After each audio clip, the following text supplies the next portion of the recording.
Hey Monster Harvesters, this is Malix. I'm talking to you guys because I want to let you know that I'm going to be playing around with the format of my videos for a little bit. I feel like there's a better way to implement them and have all the information laid out a lot more clear. So I hope you can be patient with me as I'm trying to figure out the best way to present all this information.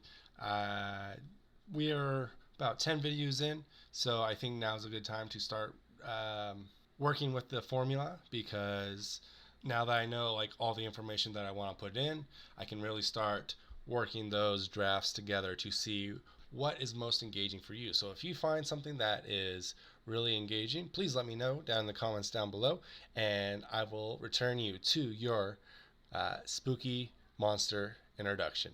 Thanks. Let's roll it out. Rising from the ground, an inky darkness envelops one of your party members. You watch as the life drains from his eyes and his flesh turns white before collapsing upon the ground.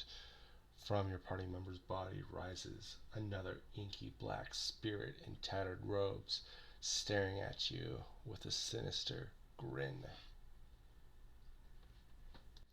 Hello Monster Hunters, welcome back to Harvesting Monsters. I'm Alex. I'm going to be guiding you through a creature today. The creature that I'll be guiding you through is the Wraith. Now the Wraith is a CR5 creature from Scottish lore. It has the incorporeal and undead types. Now, I do want to do a little bit of a disclaimer. I'm pulling my information from D&D 3.5 and Pathfinder 1st Edition. So, a lot of these traits have kind of been removed, taking the edge off of the creature. Earlier editions of Pathfinder and D&D had more teeth. Let's jump in and talk about these different abilities. First, they speak Common and Infernal. So that means that these creatures are intelligent. They're going to say ominous words. They're going to taunt the players, scare the players. They're going to do all sorts of things to belittle the players, to get that feeling of dread.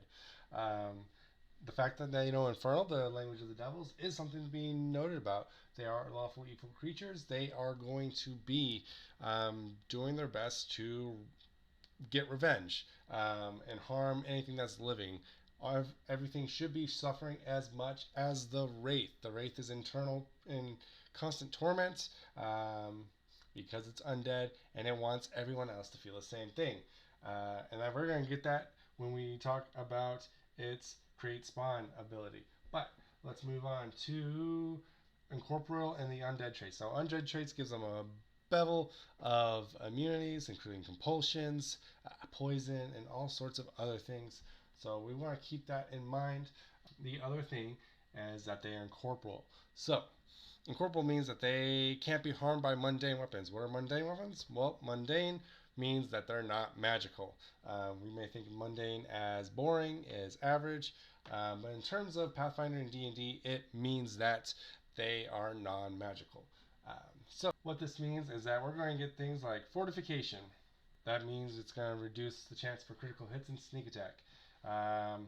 And other things, freedom of movement, because they can't be paralyzed.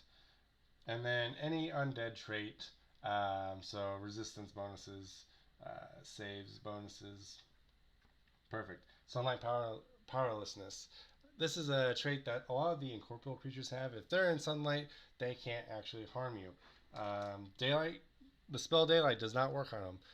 I think there might be a more powerful version than Daylight that might render them harmless, but I wanted to leave this on here even though it's not a power. It is a great way to add curses to items. If you make a weapon with Wraith body parts, I think that if you roll a 1 on that craft check, the curse should be it can only work at night. If it works, it can't work in the sunlight. It just takes away the power. Awesome. Constitution drain. Now, it's not damage, it's drain. That means you need a restoration spell to get rid of it. So this is like your vampiric effects and your negative levels, that sort of stuff. Let's keep that in mind. Now, creating spawn. So they create spawn when they reduce a creature's con to 0 or they kill them.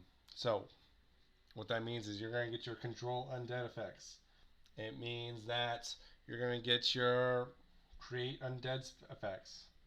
So for example, maybe instead of using onyx gems for your create unknown spell. Maybe use parts of a race because they have the ability to create spawn. Why shouldn't you be able to use parts of a race as a substitute for that material component of that spell, right? So next, Life Sense. Life Sense is probably the most terrifying abilities um, because they're incorporeal. They can fly through walls, so they will hear you on the other side of the wall. They'll know you're there, even if you're perfectly quiet. They just know you are alive and your heart is beating. It's a little bit different than the Banshee's hear heartbeat ability, um, which I think actually extends out to 120 feet.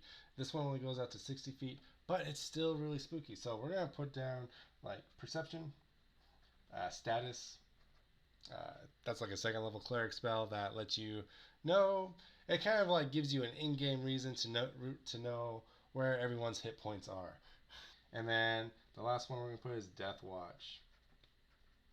And any spells of that kind of um, effect. All right, let's keep on moving. Unnatural aura. This deters any uh, natural creatures, any animals from approaching this creature. You need to roll a handle animal check to get your attack dogs or your horses to move near it. Um, so this could be like an antipathy effect, level 9 spell, or your intimidates, and other fear effects. And lastly, they deal negative energy damage. So they don't actually hit you. Their attacks just deal negative energies, like inflict light wounds. So obviously negative energy is going to be your harm spells and other level drain effects. Oh, and that reminds me. We go up to the Constitution drain. I totally forgot. Any fatigue effects or pain effects would also go under Constitution drain. All right. So now that we have got that done, let's move on to figure out when we're actually harvesting this monster, what we can get and where these abilities fall upon that. All right, ready? Woo! All right, fantastic. All right, so let's loot this. First thing, I have a 2d6 chart. I did put down an always drop piece into this creature because it was heavily requested, and I do think it makes sense. So I'm going to have up by the nothing, something that they will always drop for this creature. They will always drop to 1 ectoplasm, and we're going to talk about that when we get to it. All right. Number 2, nothing. Like always, you roll double ones, you're not going to get anything else. Everything else is destroyed. I could have easily, because this creature is incorporeal, there's not even an always drop, but I do feel like a little bit of remnants will remain. All right, so number 3, Hellfire. Now, this is kind of a little bit of a stretch. They're not infernal creatures. They're not from the 9 hells, but they are lawful evil, and a lot of the images portray, not the one I have on the screen for you, but they do portray like glowing red eyes. There's some level of unholiness in this. So this is going to be for any unholy effects, like speaking infernal, summoning, any summoning effects. And it's going to be worth 500 gold pieces. Next, the red eyes. Uh, Again, I'm kind of double dipping here, but I did want to kind of like maybe one of their eyes is left over. And this is going to be your life sense and maybe your intimidation. So unnatural aura. Ethereal wisps. Because it is incorporeal, a lot of incorporeal creatures or creatures that blink can interact with the astral plane. And this is kind of that remnant of it. That's why kind of magic weapons can harm these creatures, because they also partially exist on the astral plane. So this is going to be your incorporeal abilities, corporeal abilities, maybe life sense, because a lot of souls kind of transcend there. Um, Next, we're going to talk about the planar chord. We actually talked about the planar chord before in my Fire Elementals video. It was the planar chord red. As you can see on the paper, that this was the planar chord black. It's going to be worth a little bit more because it's a connection to the negative energy plane. Now, the negative energy plane is a place where like nightshades survive and other end creatures like the Bodak. Negative energy plane. This is going to be used for summoning black rags. Now, one thing I did find, I did a little bit of research into Scottish lore. Wraiths are always described as having black rags covering them. Even in Tolkien storytelling, the ring wraiths are covered in black rags. So, very important. That's why it's number 7, the most common drop. So, wraiths, black rags, that's going to be their conjuring. You can put any of the powers under this one. Actually, create spawn. Get rid of the conjuring, actually. Create spawn. Because we want to spread the love, you know? Give everything some abilities. Incorporeal. And I think one more. The unnatural aura. Necromantic Ash. Now, if you guys remember, I talked at the very beginning about a creature, mummies, and how I feel like any undead creature, because they don't die, they are destroyed. They burn away from being reunited with positive energy or something, so they release some sort of ash. Their bodies are completely destroyed and unable to be resurrected. So it's a pretty common item that every undead creature have. I put it 1 die 8 pounds. I don't know why. I thought it was a good number. It's going to round out to be about 45 GP. And when it is for a CR 5 creature, seems about right. Alright, so this is any necromancy effect. Alright, next, ectoplasm. So the ectoplasm is actually specifically a magical item. It's a lot like Silver Sheen, and it's actually priced the same as Silver Sheen, but it gives the Ghost Touch ability to weapons. Alright, and that's going to be worth 250 gold pieces. The Black Rags worth 75 gold pieces for a die 4. The Planar Cord, you only get 1, it's worth 100 gold pieces. The Ethereal Wisp, a die 6, worth 40 gold pieces each. And then the Red Eyes, obviously a die 2, worth 200 gold pieces each. Alright, let's go back to the ectoplasm. Sorry, I forgot to mention those. Alright, ectoplasm, a die 4 vials, gives Ghost Touch. So you could potentially get 5 hours of Ghost Touch from killing one of these creatures. I do find that it's a little bit rough because Ghost Touch is a very circumstantial item, and people don't want to make their magical items like that. They often are going for maximizing damage instead of like looking for specific items and having like a huge cache of items that they can go back and like, okay, there's incorporeal creatures down here. We need to stock up appropriately. So this is like kind of one way to do that. If you are in the camp of like, this is my sword, there are many swords like it, but this one is mine and that makes it special, this is a good way to kind of let your player play that character, because now they can just give that weapon Ghost Touch so they can actually hurt the undead. Next, Skeletal Claws. Now, wraiths are always shown with these really long fingers that just like rend into you, even though they don't actually deal any flesh damage. But they like are so sharp, they cut your connection to the positive energy in your body. That's why you take negative energy damage. That's why you are racked with pain. If that's how you want to talk about conjuring, just being racked with pain. So obviously, conjuring. Number 1, negative energy. Done. And lastly, the Strands of Unlife. This one's going to be a little bit of a sell to you guys. Because I do like to have nice normal curves. And the Strands of Unlife are kind of a way for it to connect and find those creatures. I was worried I'd not be able to get the life sense in well for the creature. So the Strands of Unlife is one way to kind of build that in. They actually feel connected to anything that's living and they hate it. They hide to their past memories, but they're distorted and warped and perverted so that they don't remember what it was like to be alive. They just remember the pain of their death. So let's put that down for life sense. Create spawn.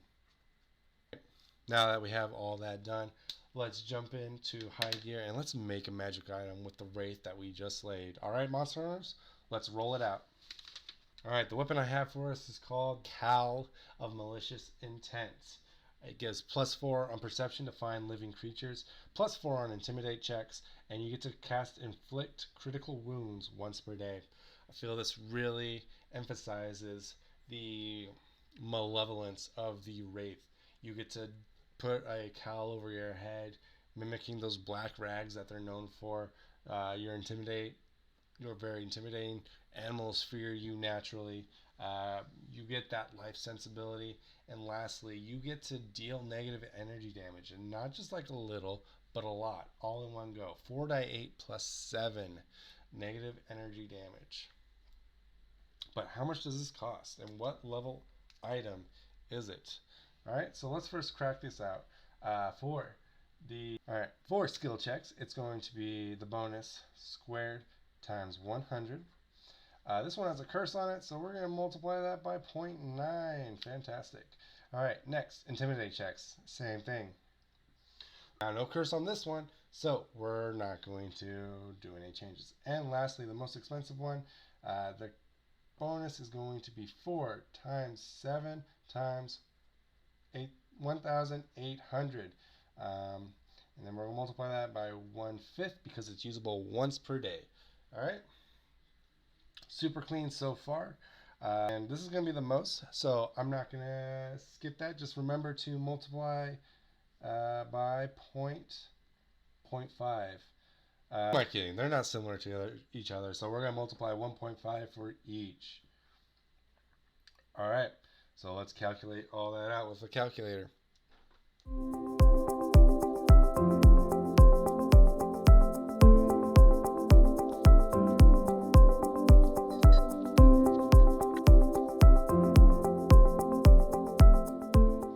Alright, that's going to come out to 15,640. So that's going to run it out to be about a 7th or 8th level item.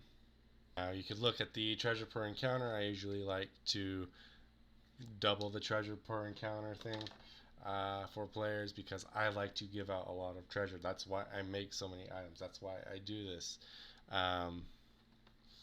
So yeah, I hope you enjoyed my video. Please come back next time, Monster Hunters. And yeah, I'll see you guys in the outro. Alright, thanks. Keep rolling.